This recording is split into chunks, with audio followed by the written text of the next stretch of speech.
So our setup here is a gently deflated ball, a half dome foam roller, and a blanket or some padding for underneath our pelvis and hips. The variables here are that the ball can be deflated or inflated to change the amount of pressure that our client feels. So they're totally in charge to grade this because there's a lot of deep and intense sensations that our clients could feel during this exercise. So we're going to start with putting the ball right at our sternum. We're going to breathe into the ball. Again, there may be some tension or tightness where this part of the ball is. Asking our clients, what do they notice? If they're ready, they can start to rock back and forth. Again, this is another variable.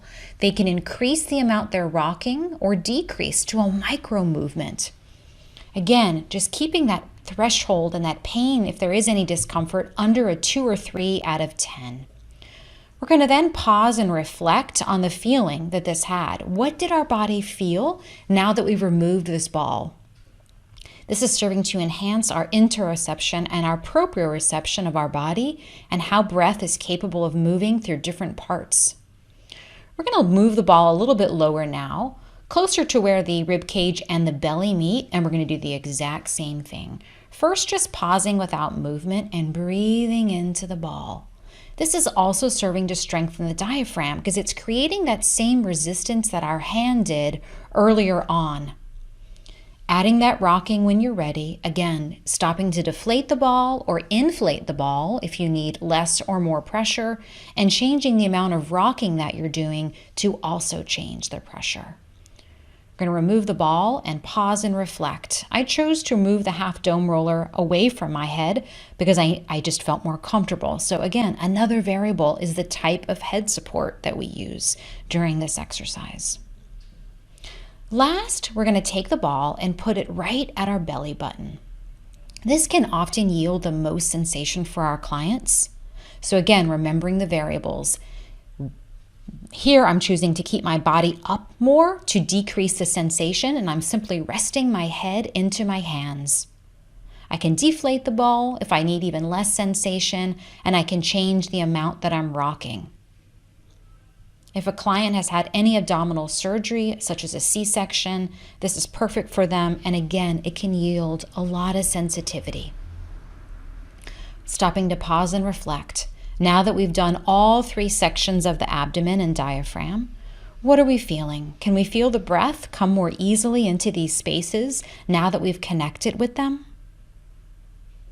Next, we're going to work on the side of the body where the diaphragm connects the front to the back of the body. We're going to take that same ball and we're going to put it underneath our armpit.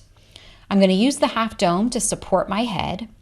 And my top hand is on the side of my rib cage, so I can allow for that 3-dimensional breath, my thumb cueing the back of my body to get involved.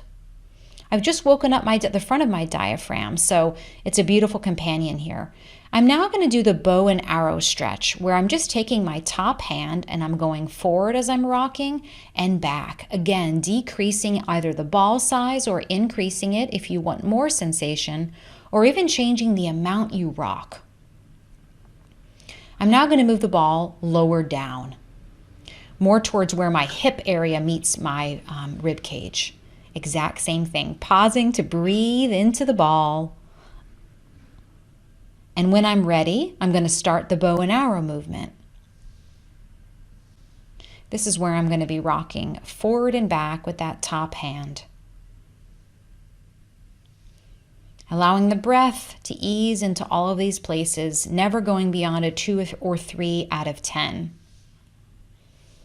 In this video, I'm only going to show you doing one side, but obviously it's ideal for our client to do both sides to feel symmetrical. I'm going to take the ball out now and again pause to reflect on all of the body parts that I've just connected with. It may be helpful to put your hand on the side of the body again to breathe 3-dimensionally.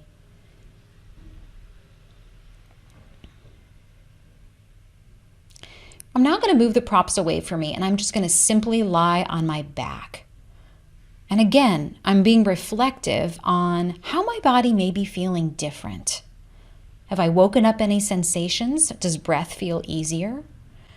I'm going to move my hands overhead and just give myself a little bit more of a stretch since I feel so much more connected to my torso. And when I'm ready, I'm going to extend my legs and I'm going to go into a shape of a banana. So my legs are going to go over to the left and my hands are also going to go in that direction. This is serving to stretch the side of the body that my ball just gave me a lot of input. If I want more sensation, I can simply cross my top ankle over my bottom ankle. I'm going to lie here for just another few seconds and allow the breath to continue to open up space into the side of my body.